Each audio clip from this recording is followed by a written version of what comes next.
भरतलाल जी चरण पादुकाओं को शीश पर धरकर 4 दिन तक की यात्रा करके अवध में पहुंचे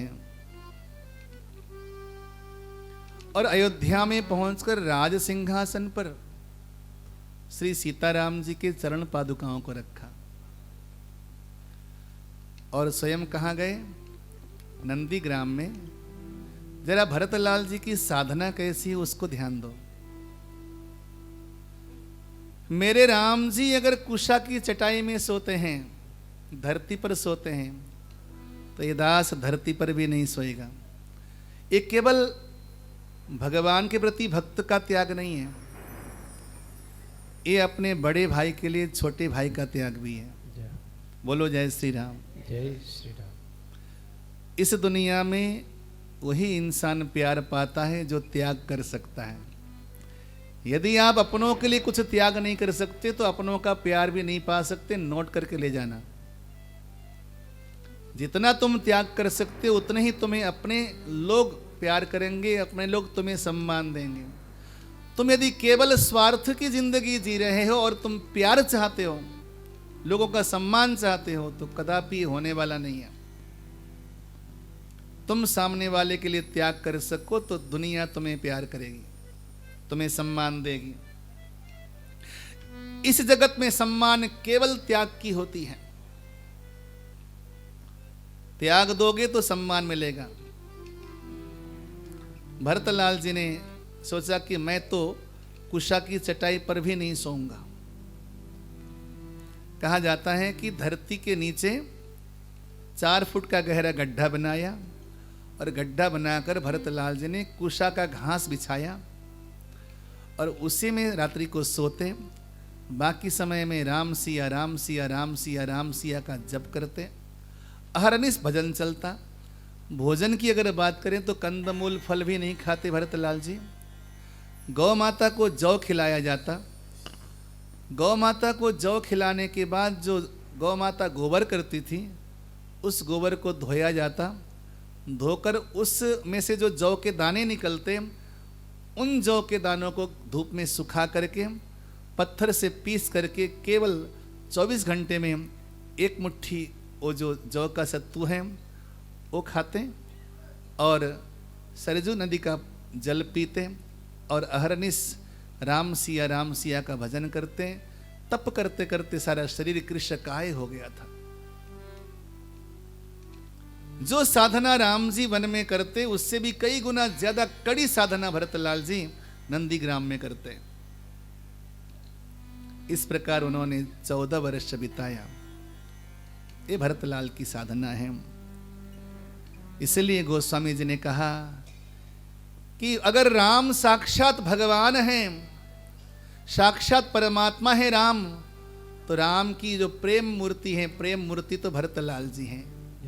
भरतलाल जी राम की आत्मा है भाई।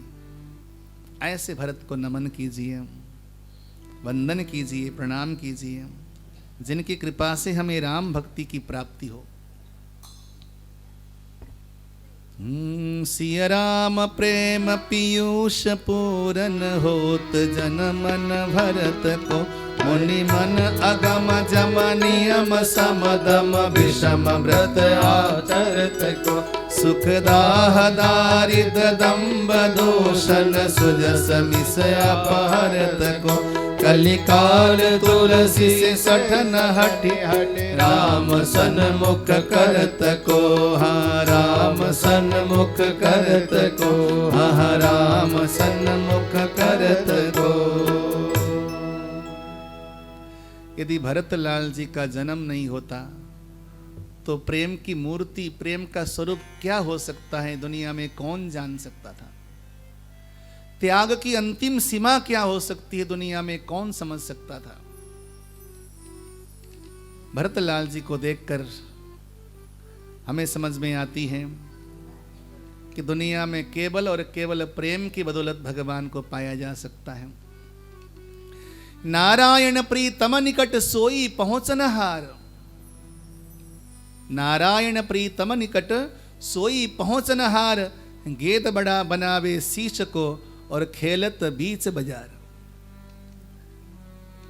अपने प्रीतम के प्रेम को तो वही पा सकता है जो अपने शीश को गेंद बना करके बीच बाजार में खेलने की हिम्मत रखता हो। इस पर अयोध्या कांड को यहाँ पर विश्राम देते हुए अरण्यक कांड को आरंभ करते हैं, भगवान सीताराम जी को वंदन करते हुए। राम जी का बड़ा सुंदर चरित्र है, सीताराम जी का बड़ा सुंदर स्वरूप है, बहुत सुंदर स्वरूप है सीताराम जी का। वन में निवास करते हैं। प्रेम से बोलो जय श्री राम। जय श्री राम। कभी कभी अपनी श्रीमती का श्रृंगार भी करना चाहिए, अपनी श्रीमती की पसंद की चीज लाकर बाजार से देना चाहिए।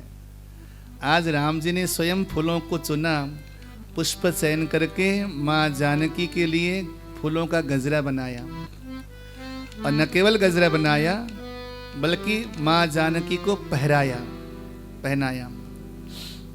अक्सर हम जो है घर में श्रीमती जी हैं, घर में माता पिता हैं, पूरा परिवार घर में है, लेकिन घर के लोगों को हम महत्व न देकर बाहर के लोगों को महत्व देते हैं। किसी संत ने कहा था तो मैंने नोट किया था, पत्नी के दिल में भी झांक कर देखो, खोई हुई गर्लफ्रेंड मिल जाएगी। पत्नी के दिल में भी झांक कर देखो, खोई हुई गर्लफ्रेंड मिल जाएगी। कभी बेटे से दोस्ती करके देखो, जवानी फिर से दस्तक दे जाएगी। हमने हमेशा बेटे को ना बेटा ही समझा, उसको दोस्त नहीं बनाया। समस्या फिर कहाँ जाके आती है? जब बच्चे बड़े होते हैं तब भी हम अगर उनको बच्चा ही समझते हैं तो पिता और पुत्र में आपस में प्रेम कभी पनप नहीं पाता। कभी बेटे से भी दोस्ती करके देखो, जवानी फिर से दस्तक दे जाएगी।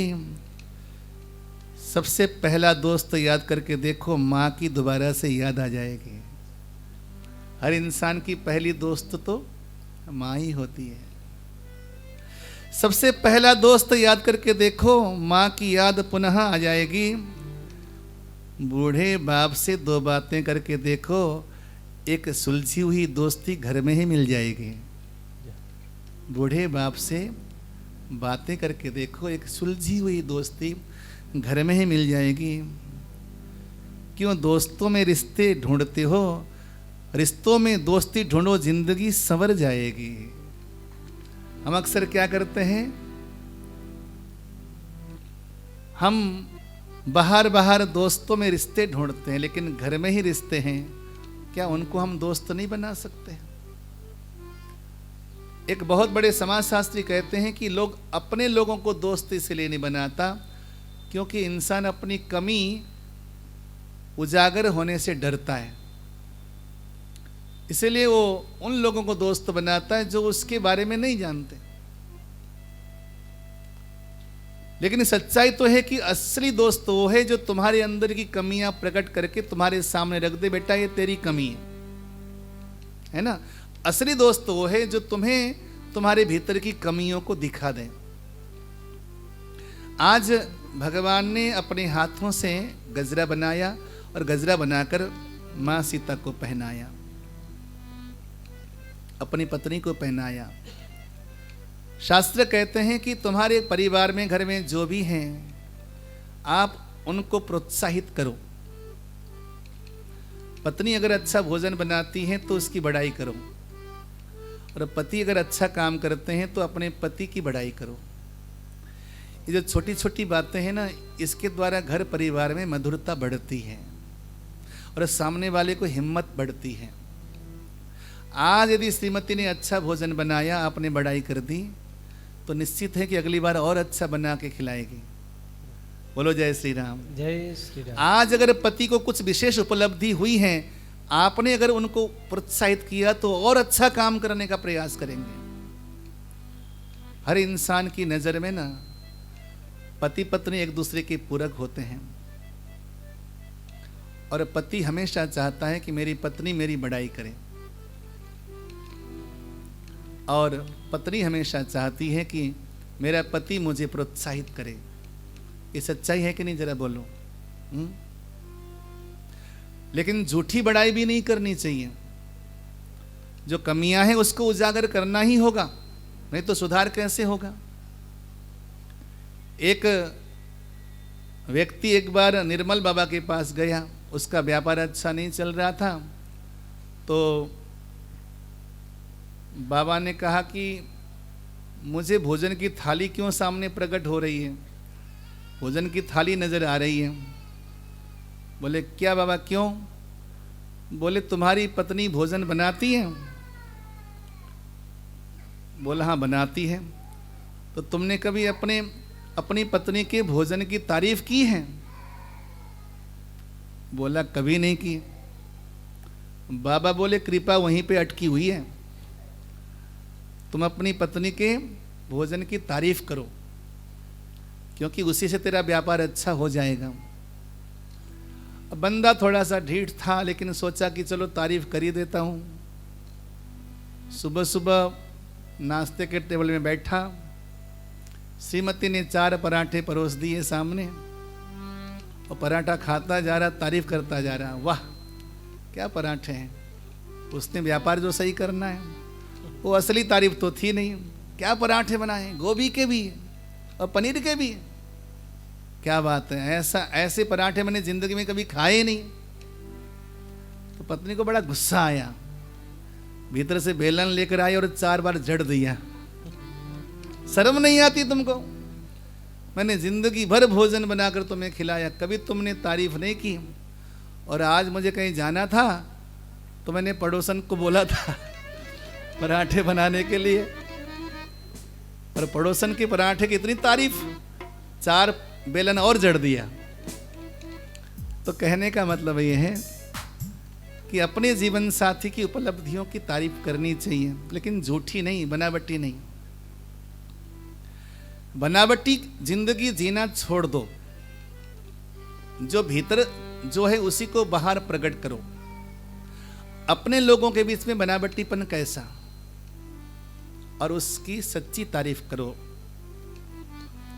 पूछो उनसे, अपने जीवन साथी से कि मैं तुम्हारे लिए कितना सुधार कर सकता हूं, कितना सुधार कर सकती हूं। क्योंकि यहां पर राम जी ने करके दिखाया है। वन में रहते हैं प्रभु, माँ सीता का बहुत ख्याल रखते हैं, किसी प्रकार का दुख न होने पाए सीता को पूरा ध्यान रखते हैं प्रभु। और माँ जानकी भी अपने प्रभु की और अपने देवर की पूरा ख्याल रखती हैं। एक समय राम जी ने माँ सीता का सुंदर श्रृंगार किया। देवताओं का राजा इंद्र, उसका बेटा था जिसका नाम था जयंत, उसको खटक गई बात।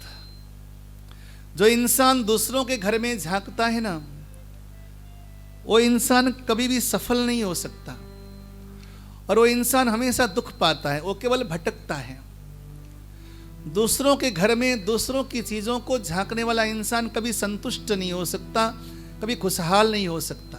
केवल अपने पास देखो, जो है उसी को देखो। ये जयंत था तो इंद्र का बेटा, लेकिन आदत क्या थी? दूसरों के घर में झांकने की आदत थी। आज माँ सीता के चरणों में आकर चोंच मारा, माँ सीता के चरणों से रक्त की धारा बहने लगी, और राम जी ने देखा कि मेरी प्राण वल्लभा के चरणों में चोंच मारने वाला, मैं तेरे को जीवित नहीं छोड़ूंगा। भगवान ने ब्रह्मास्त्र संधान करके एक सीख, एक तिनका छोड़ा उसके पीछे, ऐसे छोटा सा तिनका। वो तिनका ऐसा जाज्वल्यमान, ऐसा जाज्वल्यमान कि दुनिया में कहीं भी गया, लेकिन कोई उसको उस ब्रह्मास्त्र से बचा नहीं पाया। ब्रह्मलोक में गया, शिवलोक में गया, अपने पिता के पास गया, तो पिता ने कहा कि जिसने राम जी का विरोध किया है उसकी सुरक्षा जीवन में कोई कर नहीं सकता। अंतिम में उस व्याकुल अवस्था में जयंत को देखा नारद जी ने, तो नारद जी ने कहा तू एक काम कर, तू सीधे राम जी की ही शरण में जा। राम जी के अलावा तेरी रक्षा करने वाला दुनिया में कोई नहीं है।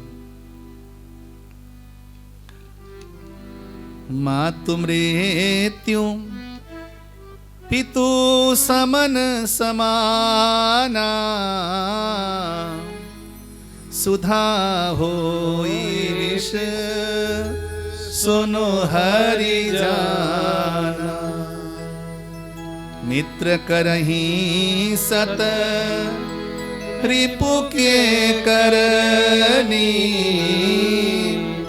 ता कहूँ विबोध नदी वैतरनी।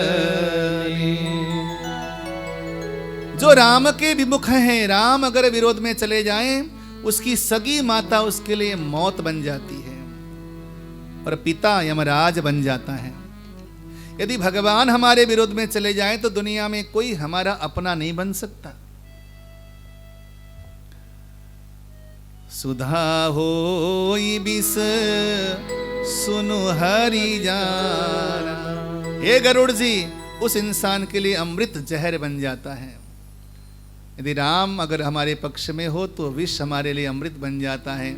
मीराबाई के लिए जहर अमृत बन गया। लेकिन अगर राम विरोध में हो जाएं तो दुनिया में कोई हमारी रक्षा नहीं कर सकता। कुछ लोग भगवान को गालियां देते हैं, भगवान के विरोध में चले जाते हैं, मैं भगवान को नहीं मानता, दर दर की ठोकरें खाते हैं। फिर संसार में कोई उसको बचाने वाला नहीं होता। जब मौका आता है सारा संसार उसके लिए आग की ज्वाला से भी अधिक गर्म हो जाती है।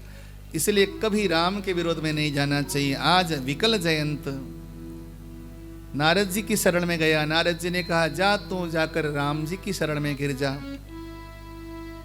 राम जी की शरण में गया। राम जी ने उसकी एक आंख फोड़ दी। लोगों ने कहा, जब शरण में आया ही था तो उसकी आंख फोड़ने की क्या जरूरत थी, वैसे छोड़ देते हैं उसको बेचारे को। बोले नहीं, अगर कोई छोटा मोटा अपराध करता तो शायद उसको भगवान छोड़ देते, लेकिन इसने क्या किया, एक गृहस्थी के घर में जाकर झांका। दूसरों के घर में झांकना ये बहुत बड़ा अपराध है। दूसरों की बहन बेटियों को छेड़ना ये बहुत बड़ा अपराध है। ऐसे लोगों को जो है एक आंख फोड़ देना चाहिए। अर्थात जैसे तुम दूसरों की बहन बेटियों को बुरी नज़र से देखते हो, उस समय तुम्हें अपनी बहन बेटी भी नजर आनी चाहिए उनमें। जैसे तुम्हारी बहन बेटियां वैसे औरों की बहन बेटियां, उसी प्रकार तुम्हारी दृष्टि एक होनी चाहिए। दो दृष्टि से ना देखो, अपनों के बारे में अलग सोचो और औरों के बारे में अलग सोचो, ये अपराध होगा। इसलिए भगवान ने एक नेत्र फोड़ दी, मानो संकेत किया कि दोनों जगह एक नजर से देख। जैसे तेरी माँ बहन वैसे उसकी माँ बहन। बेटियां सबकी बेटियां होती हैं। इस प्रकार भगवान ने जयंत के माध्यम से प्रबोधन दिया। भगवान चित्रकूट में ज्यादा लंबे समय तक रहे नहीं। विद्वानों का मत है, कुछ लोग कहते हैं कि चित्रकूट में 4.5 महीने रहे और कुछ कहते हैं कि चित्रकूट में भगवान 9 महीने तक रहे। लेकिन चित्रकूट को भगवान ने जल्दी छोड़ दिया क्योंकि अयोध्या नज़दीक है ना, तो अवध से लोग आते जाते रहे। भगवान की साधना में विघ्न पड़ती, तो विघ्न होने की वजह से भगवान ने चित्रकूट को जल्दी छोड़ दिया। भगवान आगे दंडकारण्य की ओर बढ़े। आगे बढ़ते समय अत्रि मुनि के आश्रम में गए। अत्रि मुनि ने भगवान की बड़ी प्यारी स्तुति की। माँ अनसुईया को भगवान ने वंदन किया। अत्रि मुनि ने भगवान का बड़ा सुंदर स्वागत किया और माँ अनसुईया ने माँ सीता को माध्यम बनाकर नारी धर्म का उपदेश दिया। प्रेम से बोलो जय श्री राम। जय श्री राम। नारी धर्म क्या होना चाहिए, स्त्री धर्म क्या है, ये सिखाया अनसुईया ने। माँ अनसुईया कहती है कि माता पिता भाई बंधु ये सब तुम्हारे लिए कल्याणप्रद हैं, सुखप्रद हैं, इसमें कोई शक नहीं है। लेकिन जो पति है ना, पति अमित दानी भरता वैदेही, पति मोक्ष देने वाला है। संसार का सुख माँ बाप दे सकते हैं, लेकिन पति मोक्ष दे सकता है। पति के माध्यम से ही नारियों को मुक्ति की प्राप्ति होती है। इसलिए नारियों को चाहिए कि अपने पति के प्रति सदा सर्वदा ईमानदारी बरतें, उसके प्रति एक निष्ठा रखें, एक भाव रखें। न केवल नारी बल्कि पुरुष के बारे में कहा गया है, पुरुष भी अपनी पत्नी के प्रति एक निष्ठा रखें। शास्त्र कहते हैं कि जो पुरुष अपनी सीधी सादी साध्वी नारी का त्याग करके पर नारी के प्रति आसक्त रहता है, उस पुरुष को करोड़ों जन्मों के लिए नरक की यातनाएं भोगनी पड़ती हैं। और वही धर्म नारी के लिए भी है। ईमानदारी के साथ अपने अपने धर्म का निर्वहन करें। माता अनसुईया ने बहुत सुंदर नारी धर्म का उपदेश दिया है यहाँ पर। और वहां से आज्ञा लेकर वन की ओर प्रस्थान करते हैं। सरभंग मुनि के आश्रम में पहुंचे। सरभंग मुनि को सनाथ करके भगवान सुतीक्ष्ण मुनि के आश्रम की ओर प्रस्थान करते हैं। सुतीक्ष्ण जी भगवान की प्रतीक्षा करके बैठे हैं। जब गुरु ने दीक्षा दी थी तो गुरु जी से बोला कि मेरे लिए गुरु दक्षिणा क्या होगी गुरुदेव बता दीजिए। तो गुरु जी ने कहा था अगस्त्य मुनि ने कि जीवन में अगर राम मिल जावे तो राम को लेकर मेरे घर आ जाना। अभी तक बेचारे गुरु दक्षिणा दे नहीं पाए हैं, कब राम जी आएंगे और मैं गुरु जी से मिलाऊंगा। प्रतीक्षा करके बैठे हैं।